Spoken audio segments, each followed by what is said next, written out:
Hello, this is Andy Harrison. I'm going to lead you through a tutorial on how to set up a Google Docs account. With a Google Docs account, you will have access to all the online cloud computing software that Google provides, including Gmail, Google Docs, and many more.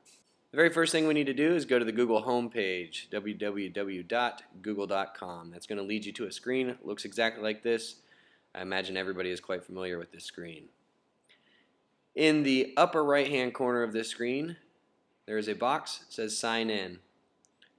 Click on the sign in box. If you already had a Google account, you could put that information in here and sign in.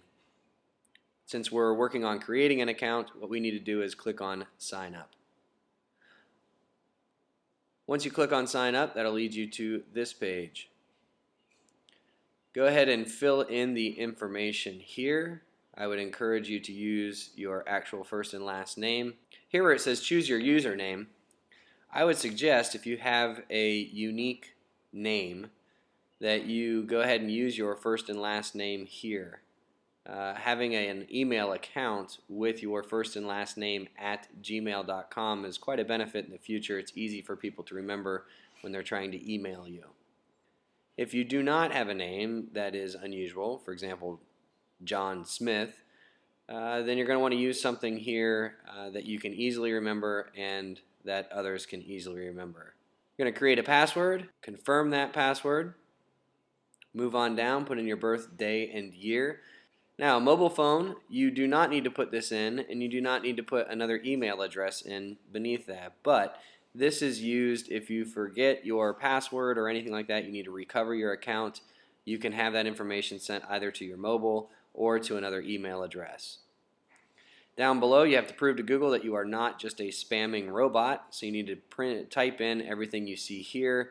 You need to agree down here at the bottom to the terms and services. You can check out and see what those are by clicking on either of these two links. And beneath that, for students, I suggest you just click off of this, but it's up to you. It'll personalize ads that come up, but I would suggest just clicking off of that. When you have all that information in, go ahead and click Next Step. Once you click Next Step, it's going to lead you back to a Google page. You'll notice a big difference though. Up in the upper right hand corner, you now have profile information up there, which means you are logged in. This will give you access to all their cloud software. To get to a Gmail account, you select Gmail, and that will lead you to your Gmail account. Gmail is set up much like many of the other popular email services out there. You can compose messages. There's different ways of storing messages over here. You can also tag messages so it's easy to find. Up here you will also find documents. This is primarily where my students are going to be working out of. You click in Documents. It's going to open up in another screen what looks a lot like your Gmail account, but these are files. These are not emails. You can see here I already have a couple in here. You have over here different ways to organize, different collections and things like that. The great thing about the Google Docs account is that you can share and collaborate in real time online, which means if I'm working on a document with another student and that student is typing on the document and I am logged in and looking at it, I can see what they're actually typing on the screen as they type it. Over here is the Create button. This is important because once you click it, there's a drop down, and this tells you what is it that you would like to create. A document is set up very similarly to Microsoft Word. Presentation is much like PowerPoint or Keynote presentations on Macs. Spreadsheets is set up a lot like Excel. In Form, you can create online forms that people can fill out. There's also a doodle or a drawing tool. And here they have tables set up as well. This is still in beta, which means they're still making corrections there. Primarily, my students are going to be using the document and the presentation. Even more specifically, we'll be focusing mainly on document. If you go ahead and click Document, it opens up another screen. And here you will find a blank page.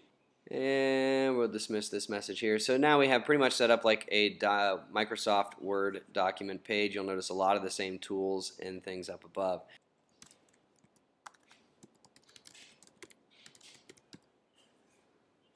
You'll notice at the top of the screen that it says all changes saved. Another thing I like about Google Docs is that you do not click save any longer. It saves it for you automatically. So where does it save it to? Well, it does not save it on your computer. It saves it in the cloud with this username and password in Google Docs. So it doesn't matter what computer I check this on. I can always go back with anything that has internet access and pull up this file. If I go back to my Google Docs Home tab, you'll see here that I have an untitled document. That's the one I'm working on now. To show you how this works, if I just click on the title and I give it a title, hit OK, I go back to my Google Docs and I'll see right here automatically already I've changed the title to title. One of the great features here is I can share this with someone. So if I click on the share button, it says that I am the owner, but I can go down here and put in an email address. When I put in an email address here, it will share it with the person that I'm mailing it to, and we can both work on the document at separate times. We can work on it together, but it will only keep the most updated version of the document. So whenever I open it, I will see in front of me the most updated version of the document. Another cool feature of it is it will have a revision history, so if anything goes crazy wrong and I need to change things, I can go back through a document history and I can restore a previous saved setting. Alright, that's the basics. Hope this helps.